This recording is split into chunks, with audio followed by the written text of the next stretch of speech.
Hey, everybody, I'm your host, Chris Noggle, and welcome to the show. I've got an awesome guest today, a guest that is going to empower and give all of you some insight into what you all are capable of doing, but more so the women. The women, those are the ones that need to hear this. You need to understand that you are way more powerful and can do way more than us guys. And, how do I know that? I've got a wife that used to run the real estate operations. So my guest today, Farrah Ali, okay, just like Muhammad Ali, you guys should all know that. So she runs a company called We Win.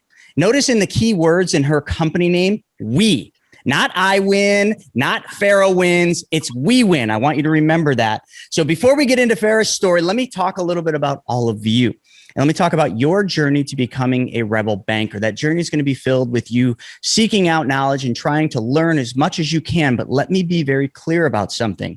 Muhammad Ali, okay, just I'm going to pick on him. He was the greatest, not because he learned things, not because he went out and studied other boxers and learned how to be the greatest boxer. It's because he went out there and applied the knowledge and did it. He worked at it day in and day out. And that's what you have to do. Don't go out and seek knowledge and think you've got the power. You have nothing if all you've done is seeked out the knowledge. It's until you take action on that knowledge, that's when things happen. That's when your life starts to change. So I'm going to challenge you real quick. I'm going to challenge you to take action on what you're going to learn today from Farrah and her story. It's very simple. All you're going to do is I want you to have something for free. I want you to have my new booklet.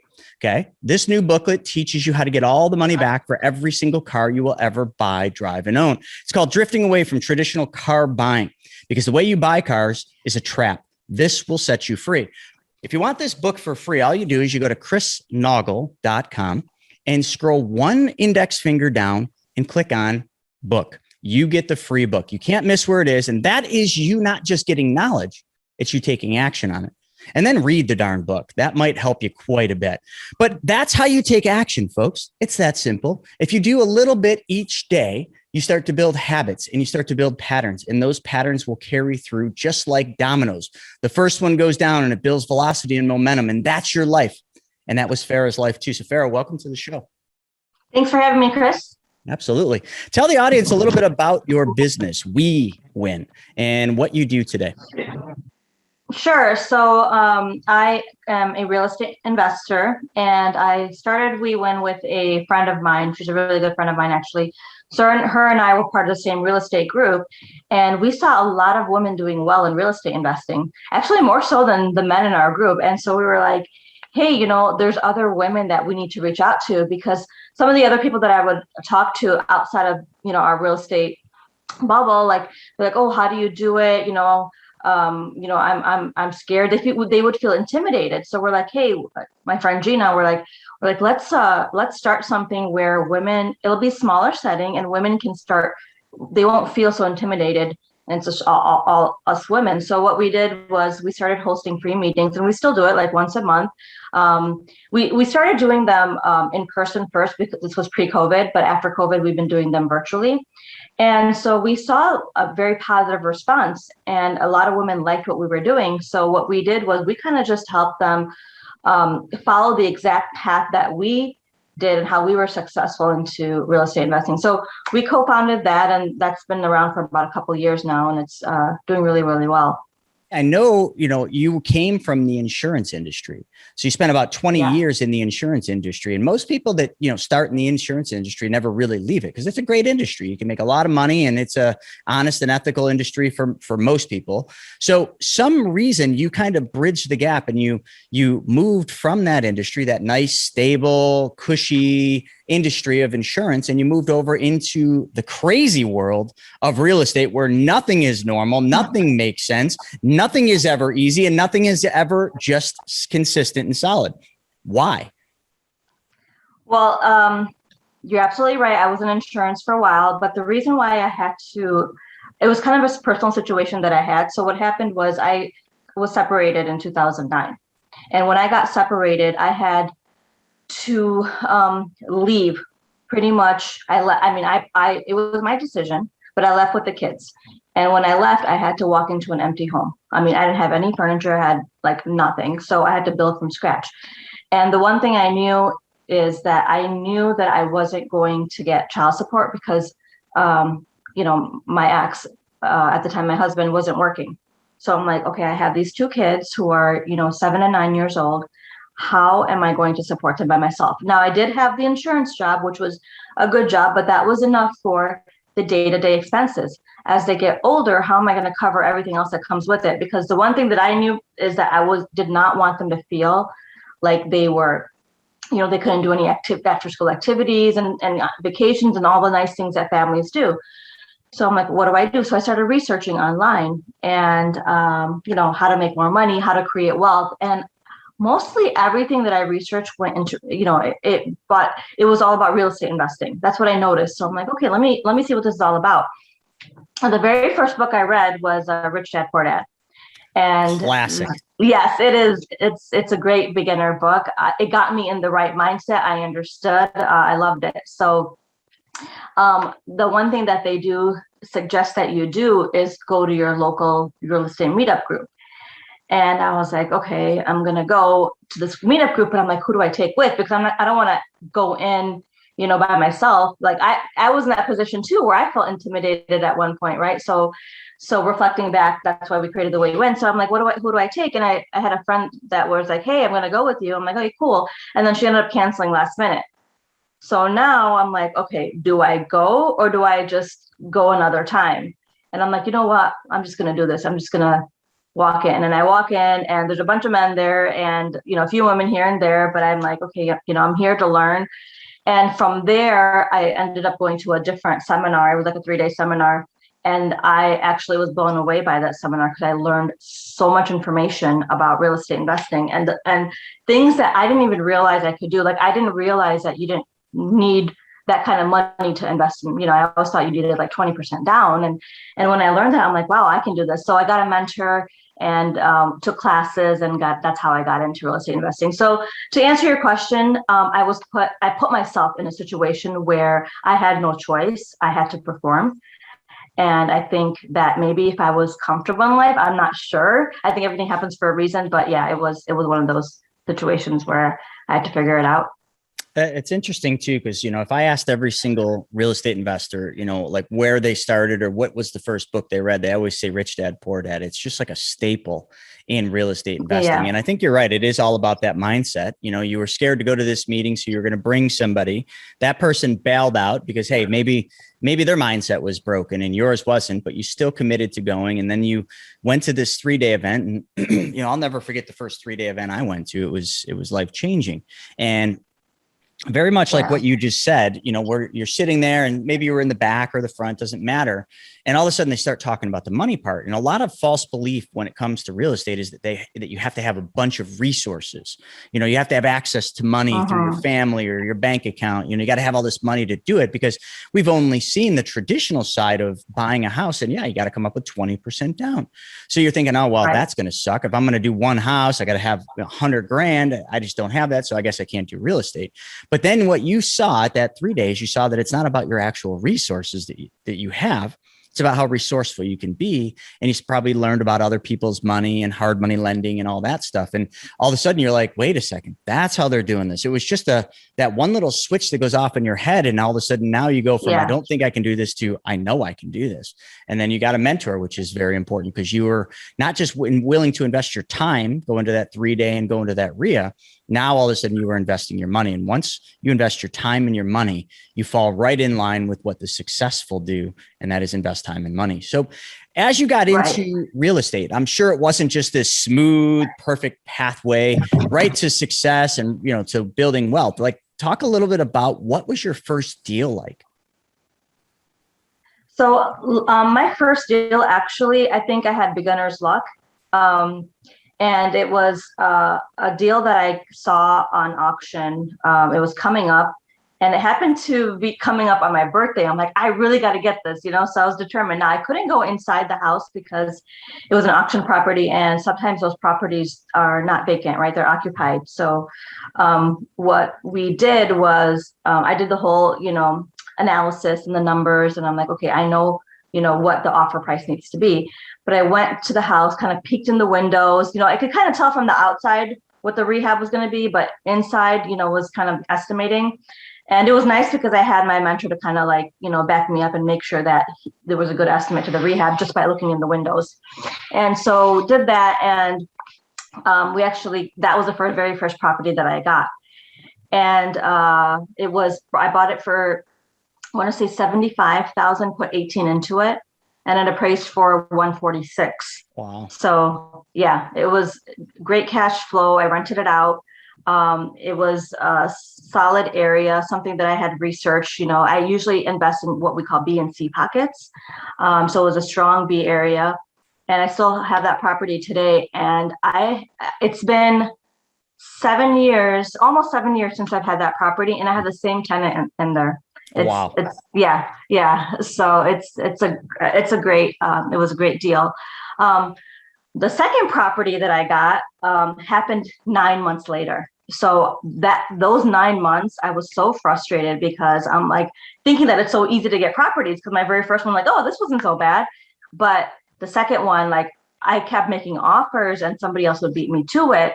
Or I was in such a tight situation because of the situation I told you about, where I didn't have any savings, I didn't have any money at all. So any deal that I got, I had to make sure that when it got refinanced, that I didn't have any money invested in the deal. So my first 5 properties had to be that way, just because I didn't have that cushion. And then once I started getting cash flow, if I had 2,000, 3,000, 5,000 invested in the deal, then that would be okay. But I would have to let go a lot of those properties. So what I mean by that is, when I purchase it and then I rehab it and then I refinance it, it needs to appraise at a high enough number that my private money lender gets paid off everything. Because I just don't have the extra cash to have it appraised for lower. So I have to be really, really sure on my numbers. So how many times did you lose sleep over that? Like thinking, oh my God, if this doesn't appraise. I'm like, if I have to go work part-time, I will, like that's how I operate. But yeah. And it was really frustrating because, like, I would see people around me getting deals left and right. And my mentor's like, you know what? You got to work according to your situation. Stop looking at other people. These other people have a lot of money. They can have $10,000, $15,000 invested in a deal. You can't. You have to be really tight with your numbers. He's like, trust me, be patient. Then once you have your 4th or 5th deal, you have reserves sitting in there. Now, if you want to have a couple $1,000 stuck in a property, that's totally okay. So I'm like, all right. And that's what you need a mentor for. You need a mentor to kind of, tell you, like, hang in there. This is not your situation. Your situation is very different. And I did. And it's just like, from there on, after that 5th property, going from 5 to doing 40, 50 transactions, I was doing 10, 12 transactions a year easily. So, wow. Yeah. So it was just those first couple that you had to get over because you didn't have the reserve. So you had to be very choosy over what deal to pick and what deal not to pick. Now, what year was this that you were doing this? 2015. Okay. So when the market wasn't absolutely bonkers like it is today. So let's talk a little bit about the market today. I know a lot of people are trying to get into the market, but I mean, it like, you probably would have a hard time doing what you did then now, because the market is so oversaturated. There's so many investors out there and everybody's clamoring for the few deals because there's certainly a lack of inventory out there. That's going to change with the moratoriums being lifted. But how are you operating today? How are you seeing other women who are trying to come into the industry do what you did back then in this crazy environment where things are going over ask? I look at deals nowadays and I swear to God, I can't make a single deal make sense. And I've looked at dozens of deals since the pandemic and none of them make any bloody sense unless I speculate on the future value of the property, which I'm totally unwilling to do. I'm not a speculator. So how do you play this market? How would somebody looking to do what you did back in 15 now? So you'll be surprised, but I'm still doing what I did back then now. I think once you gain some experience, right, it becomes easier. A lot of my deals, I would say about 60 to 70% of my deals in the last 2 years since COVID hit and the market's been crazy has been off-market deals. So I don't have that kind of competition. There have been at least 4 deals that I've gotten this year that are actually been on the market, on the MLS, I just found unique ways to beat my competition. And I didn't even pay what they were asking. I actually paid below what they were asking. Wow. And there were offers that were higher than mine, but they chose mine. And they chose mine because of the way that I market myself. They know that I would close quickly. I knew what the right things to say were for them to feel. These sellers felt really comfortable. Like the agent would go to the seller and be like, hey, she's done a bunch of these. She's going to close quickly. She's got cash. I've spoken with her. She seems like, she knows what she's doing. So a lot of it is when you know what you're doing and you have that conversation with that agent and you make them feel confident. The seller's like, I don't care if it's $5,000 more, whatever. I want somebody who's going to close in 2 weeks, 3 weeks, or whatever the case is. So yeah, I've done at least 3 flips that this year that I've closed on where they were all on MLS.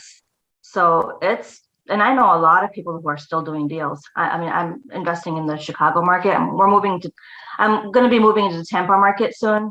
A little bit different strategy there, but yeah, there's, when I always believe that when you're seeking something, it comes to you. And I've recently purchased an off-market 7-property portfolio. 7 properties in one shot, a great deal. I got each of those 3-bedroom, 2-bath brick properties for $60K. Wow. It's an amazing $60K. deal. Yeah. That's an amazing deal. Yeah. No. And I think you're right. You said something when you're looking for something, you find it, and back when I was, me and my wife were doing lots of flips prior to having our daughter and, having a change in the business that we really do. We never had problems finding, but I think now, I think you're probably right. I probably don't want deals. So when I'm looking at a deal in my heart and in my, my mind, I really don't want the deal. So the deals aren't just coming to me because I'm not looking for them, because I've found that being the bank and actually just, owning nothing and just controlling everything by, piece of paper called a mortgage and a contract. I just like that a lot better. So I'm just on the lending side, on the bank side, helping people like you go out and make cash offers. But here's another thing too, I want to talk about, because I hear, I still deal with a lot of investors and I hear this all the time, is because the market is so heated up and, there's so much going on. So you're doing a good job of building relationships with the agents and also with the sellers. But how often are they requiring that you bring proof of funds before you make an offer on the property? So if you're going to say, if you're going to say it's a cash offer, they will require you to submit proof of funds. And I do have, at this stage, I have the proof of funds, but for those investors who don't have the proof of funds, I know in the real estate support group that I'm a part of, there's, they have different banks that they work with the broker, and they provide the proof of funds that work, that the agents do accept. So, because they know that they've always worked in the past. So that's kind of how people can get away with that. A lot of people, they will take, if you have a line of credit, they will take the pre-approval from your fix and flip loan, lender. They'll take that as well, from my experience. So yeah, that's but great knowledge. I mean, that's good stuff to know. I mean, because a lot of people, when they ask for proof of funds, are like, oh, I don't have it, then you're dead. I mean, you can't get anywhere. Yeah. So what to do with that situation is get your proof of funds. They usually last 2 to 3 months. Get your proof of funds as you're looking. Like, don't wait till you get a deal and then try to go get proof of funds, because time is of the essence when that property gets listed on the market, right? So if you're going to reach out to your rep and try to get a proof of funds, it's going to take a couple of days. That's too late. You need to have that ready to go. Absolutely. As soon as you put the offer in. Yeah. There's no time to wait, because somebody else is going to jump in and get that deal. It's pretty insane out there. The other thing too, what kind of marketing is working for you right now? I mean, so you're finding a lot of deals on the MLS, but are you doing any marketing? There's just lots of different ways you can find off-market deals. What's working for you in this market? So I have never invested any money in marketing. And I don't think I had the need to, because no, I haven't. I haven't because I've had more than enough deals for myself, and B, I have people who actually come to me, wholesalers. A lot of wholesalers are coming to me because I have built a brand and people know that I'm investing. So for example, what I mean by building a brand doesn't mean you're going out and, you have to spend all this money. I post on Facebook. If I'm going out and looking at a property, if I post on Facebook that I'm looking at a property, that's me building my brand. So people are like, oh, look, she's into real estate investing. So I start adding more and more people onto my Facebook network. I look to see who else is maybe in the real estate game, and I add them to my friends list. And so from there, when I'm posting, I've had plenty of people who have just like DM'd me and be like, hey, I see that you're a buyer, that you do real estate investing. I have a few properties available. Are you interested? And that's like I would say that's probably the most successful. Like there's a lot of real estate groups out on Facebook, LinkedIn, all that. Like join those. There's always people posting wholesale properties. But once you're out there and people know you're investing, the deals really just come to you. And that's why I say I've never had to market, because the deals they honestly do come to me. And a lot of times what I'm doing now is I'm getting too many deals because I can only do so much, right? I still got my kids that I'm taking care of. I have my non-for-profit, I have a bunch of things going on, right? So there's only so many deals I can handle at once. And so I just like give them away to my investor friends. I'm like, hey, I don't have time to do this deal. Do you want to take it? And I never say no to deals. I just hand them out to other investors. Because if I'm not doing it, I'd rather my friends be successful. Are you wholesaling them to your friends or just passing them off and just saying, hey, you should do this? I've done a lot of wholesales, like probably over 20 in the past. But more recently, I've been just kind of, because the numbers are tighter now, I'm not going to sit there and, try to wholesale something. I want to make sure that it makes sense to the investor. That's good. So, and that falls right into one of the most powerful things we all need to do a much better job at, and that is giving. If you give, you get. So by you giving those deals away without any expectation of trying to make money on them, that's coming back, which is probably why you never don't have deals for yourself.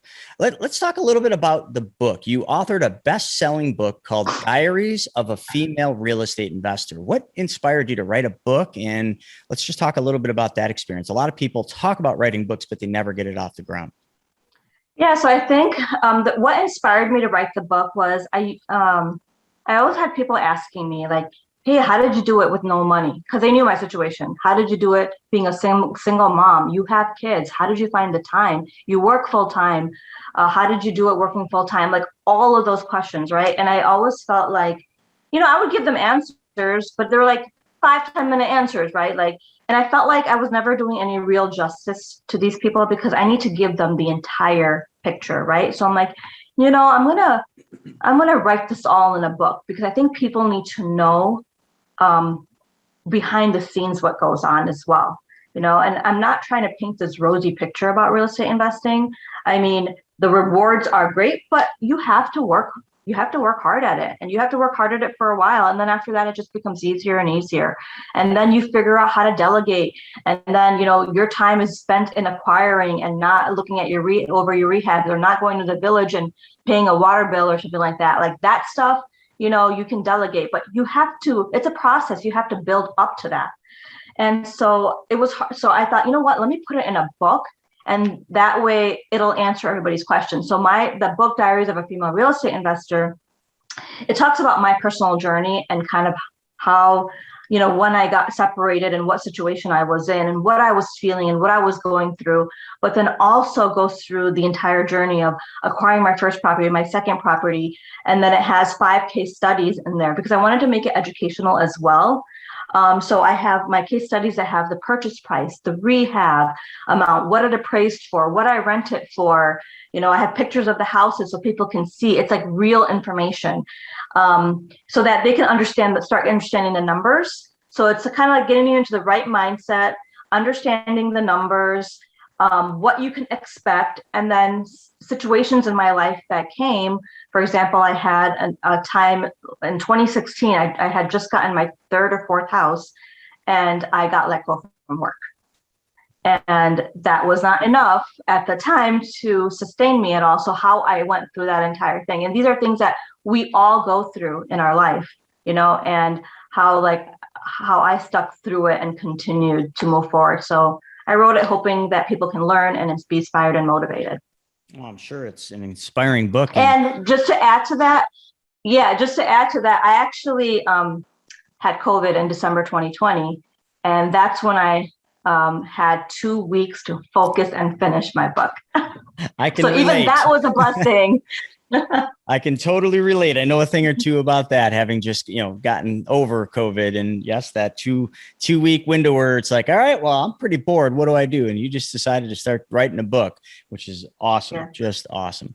Now there's a lot of women out there that, are in a similar situation to what you are, where maybe they have young ones at home, maybe they have newborns at home, and they're trying to juggle the responsibilities of, raising their children and also maybe working and everything else. And at the end of the day, it just seems like there's no extra time at all. So what would be the best advice you could give to these mothers, these young families, or these women that want to do what you do, but they constantly keep saying, I just don't know how I'd ever make time. Like, how do they get over that? Sure. I think the first thing they need to do is change their mindset that there is no time. There is time and there will be time, but you have to it has to be important enough for you to make time. So A is switching the mindset. B is being creative, and prioritizing is C. So for example, like there were times, and I was by myself where I'm like, and I say it, and I tell a lot of people ask me this question where, I'm sitting there cooking dinner, right, for the kids, and a deal pops up on my phone because I have all the deals kind of just popping up to my phone because I want to see it right away. Like it pings me, right? So, and there's been times where I had to stop what I was doing and go take a look at the property because at that moment, that becomes my priority. Dinner can wait because meaning not that it can wait, but cooking dinner can wait because I can just order something out and but hey kids, let's go. We're going in the car, and we're going to go take a look at this house. We'll pick up dinner on the way. Make sure that I'm picking up some of their favorite things so they're all excited about it and come home, right? So things like that. And then I would just finish cooking dinner that night or the next day and have it for the next day. So you always have to prioritize by the moment, I would say. So if real estate is very important to you and that's what you want to make time for, then you have to kind of sacrifice your social life or maybe your Netflix series a bit or things like that. You have to make time for what's important to you. And I truly believe that because honestly, like, I'm not saying that anybody has to do this, but when I got separated and got divorced and everything, I actually went back to school first. I got my master's first because I thought that was the way to, initially before I did research, I thought that was the way to make more money. And then after graduating my MBA, I realized that, hey, the increase in pay is great that my work gave me, but it was like 15%. And that's only a couple $100 more than what I was making initially. And that wasn't what I was thinking in my mind. So I had to figure out like how to be creative. That's when I kind of learned how to be creative and you have to do whatever you have to do. But, so, that's when you rely on your family. If you have family around, if you don't have family around, a couple people that you're really close to, a friend that you trust your kids, be like, hey, I'll trade you. I'll make a dinner a couple nights a week for you. Can you watch my kids while I go, to the seminar? You have to be open. And like we said earlier, if you're open, opportunities start coming your way, but you have to take the first step. You got to take the first step. And when you take that first step, then there's another step that comes closer to you and you just keep building momentum. Well, another cool thing too, and I'm a new dad, so first time dad right now, and everything that I do, and my daughter's 15 months, but everything I do, I keep thinking I want her to see this so that she can learn at a young age how to do the things that took me so many years of my life to figure out. How many times do you bring your kids along? And actually, when you're going to the house or when you're analyzing the house, you're actually explaining to them what you're doing and how it's changed your life so that they can see that this hard work, all these times where we're getting ready to eat dinner and we pack up in the car and we're eating out, to go look at this, like, How much do you use your personal experience to teach your kids the importance of hard work and gratitude and going out there and solving other people's problems? Oh, well, all the time. I mean, the whole conversation in the car, that conversation driving to the property is all about, why mom's doing this and what it's going to, what it actually means. And my kids love the before and after. So they would look at a house, like, and then you rehab it, and then you take them there, and it was like that transformation. And so I think just that itself, I can't imagine any other kid wouldn't be like, oh wow. But I think I think it's really important. And I'm glad that you bring that up, because what I did wasn't traditional, right? Like, meaning most people wouldn't go out and do that, kind of do it on their own. But I think that has a positive effect, because today, I mean, my kids are now 18 and 20. And my oldest child has a second property. One of them, which is completely fully paid off, because he's doing it a little bit different than how I'm doing it. He actually, he's one of those entrepreneurial mindsets and all of that. So he wants to do things his way. So he makes cash, and he makes money. And I'm like, well, instead of him taking that money and spending it on lavish cars and, all that expensive clothes and all that, I'm like, why don't you, I'll help you look for a house. Why don't you take that cash and just dump it in a house? So now, and that's what he did last month. We bought a house for, $60K, and he dumped it all in there. And now he's got a fully paid off asset. So wait, how old is he? 18? No, he's 20. He's 20. Oh, wow. Yes. 2 years older. Yes.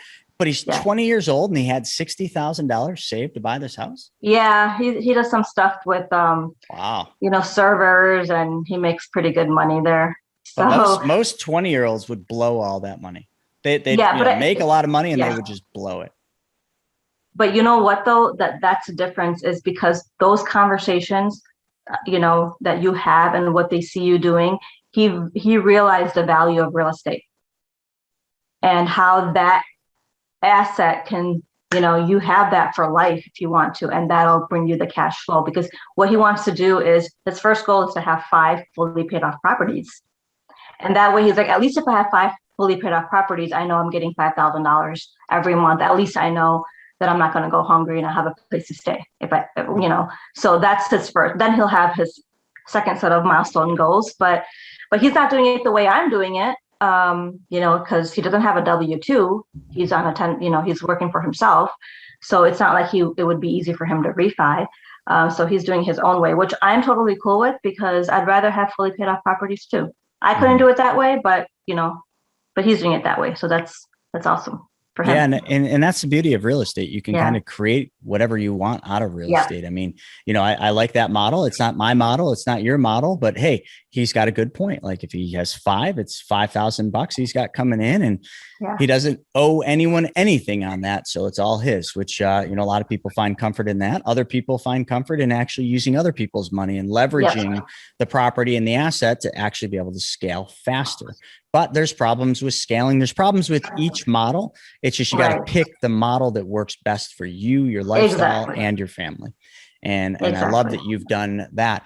So during this journey, let me ask you, what was your biggest internal obstacle that you had to face when you were going through all that in the beginning?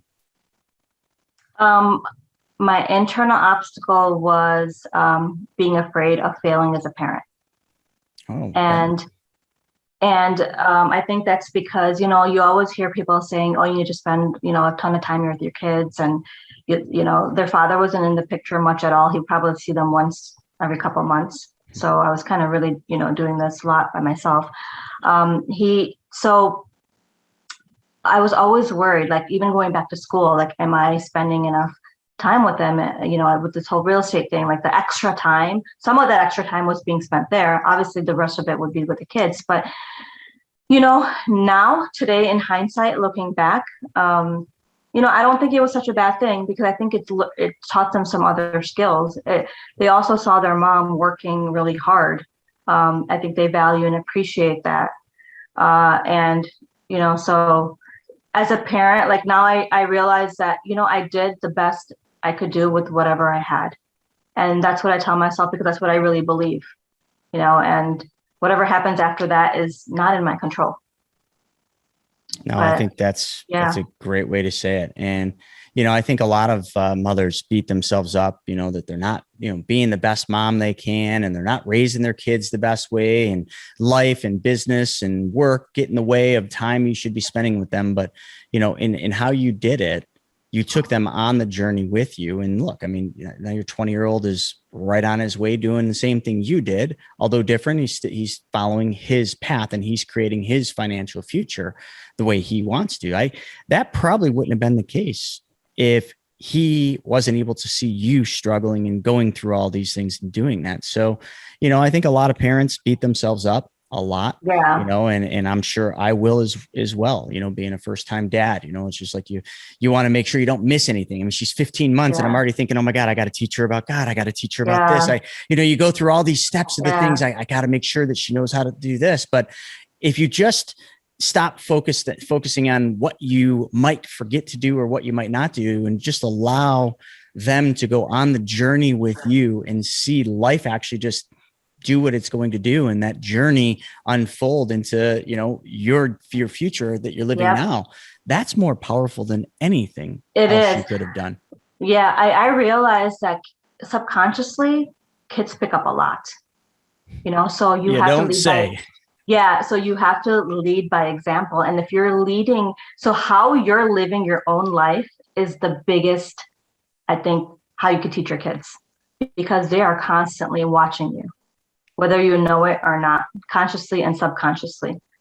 So that would be I guess my advice to other women who are in the same situation is just pay attention to what you're doing, be a great example, and, obviously spend as much quality time. It is not about quantity, it's about quality time, and things will work itself out, But there are some key things that I just made sure that I, was really hard and strict on. And that was character was big to me. If I saw my kids, my 7-year-old, or when he was 7 years old, he stole a $1 toy from Walmart once. And I came home and I saw this little dolphin thing that he had in his hand. I made the biggest deal out of it. It was a 1-hour episode that I created, this drama and all that, I'm not saying that I was yelling and screaming, but I made him feel that this is not right. So that's where I kind of stressed in those areas where I felt was important. And some of the other areas where I could be a little bit relaxed, I was. So you have to kind of pick and choose what's important at the time, and what's important to you. Absolutely. Yeah. I think a lot of golden nuggets that you dropped here. Now where would people find your book, Diaries of a Female Real Estate Investor? How would they get that book? And is there ways that they can follow your journey? What are the best ways for people to follow you? So my book is on Amazon. You can just directly purchase it from there. I also have a website, farrahali.org. So I think the website leads to the Amazon as well. There's also if you go on my website, there's 2 free gifts. There's a partnership assessment checklist. So those people who want to do deals with partners, what you need to look out for, all the red flags you need, because it's not just, finding somebody else and pulling them in as a partner. It's kind of like a marriage in a way, and you don't really know somebody until you do business with them. And that's awesome. I created that checklist just kind of based on my experience and the experience of other people that I saw that had really good partnerships, but also failed partnerships. So there's that free gift in there. And then I also have a transaction checklist, because when you're so busy, sometimes forgetting to bind insurance, the day of closing, you can forget that. So I created this checklist so that you make sure that you check off everything when you're before closing, what to do after closing, on all of that. And then there's also a free webinar, kind of like the blueprint to success of real estate investing, that I have on my website. And if somebody is even more interested and wants to learn about real estate investing, I do have a course for beginners. If people are seasoned real estate investors and they want to just scale up and do 10, 15, 20 properties a year, not using their own money. The group that I'm a part of, the private money lenders do 100% financing, which means 100% purchase and 100% rehab.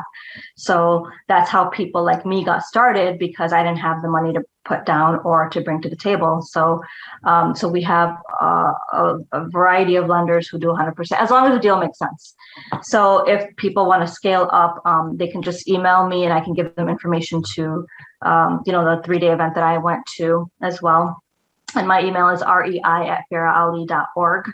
And then I'm on Facebook, on LinkedIn, Instagram, all of that as well. Great. Well, and then for the We Win, we do meetings at least once a month. And so if you go, I think it's at We Win One on Facebook. We're always posting when our meeting's up. We have one coming up in a couple of weeks, and it has to do with rehabbing. So, I don't know when you're going to air this. So, but yeah, just look at our Facebook, and we'll have meetings once a month, free meetings. Then they're all free too. Yeah, we'll have this out before that, and we'll put some of these links in the show notes so that you guys can just click the link and, see her book and her website and kind of go about it from there. So This has been great and inspiring. And I think a lot of people needed to hear this, and they needed to hear your story that you had no money and you literally had a lot of risks in getting into these deals, but you had to wait. Your patience was a huge part of this. I mean, from that first deal to that second deal, what did you say? 9 months? 9 months. Yes. But you know what happened during those 9 months? I got really good at finding deals. All those attempts that I thought were failed were teaching me something. And that's what you have to keep in mind. Well said. Every failure is a step closer to success. Yeah. Yeah. But, a lot of people wouldn't stick that out because everybody's in a hurry to get rich or to make money. But, look at Warren Buffett. The only reason he's as wealthy as he is because of time. He's been patient his whole life, and he's stuck to the plan. And that's what all of you need to do. So Farrah, thank you so much for coming on the show. It was wonderful to hear your story and have you tell, young women and women that are struggling with a family, a job, and all these things, how to actually go out there and get it done, and the impact that it had on your children, I think is the biggest thing, because a lot of people think it's but it's not. It's actually all one. Oh, yeah. My just one more thing I wanted to add. I didn't really give justice to my 18-year-old. So currently, I think he's working full time and going to college full time. So I think that has something to do with watching his mom work really hard too. So, but I did tell him, if your grades drop, you got to quit your job. But he's like, they won't. So he wants to do it all too. That's awesome. No, I love that, and I think all the audience, especially if they have kids, they're really, really going to respect that. And hopefully this motivates a few of you to change your mindset and go out there and do what Farrah did and actually change your financial future through hard work and through just doing what everybody else is unwilling to do. So with that being said, thank you all for joining us for another episode. Don't forget the free book. You just got to take action and get the book and learn how to get all the money back for all the cars you will ever buy, drive, and own just by going to chrisnoggle.com, click the button. And I've already said this, it's free. So what do you have standing in your way to get that book? Just your mindset. Thanks, everybody. And we'll see you on the next episode. Until then, have a good day.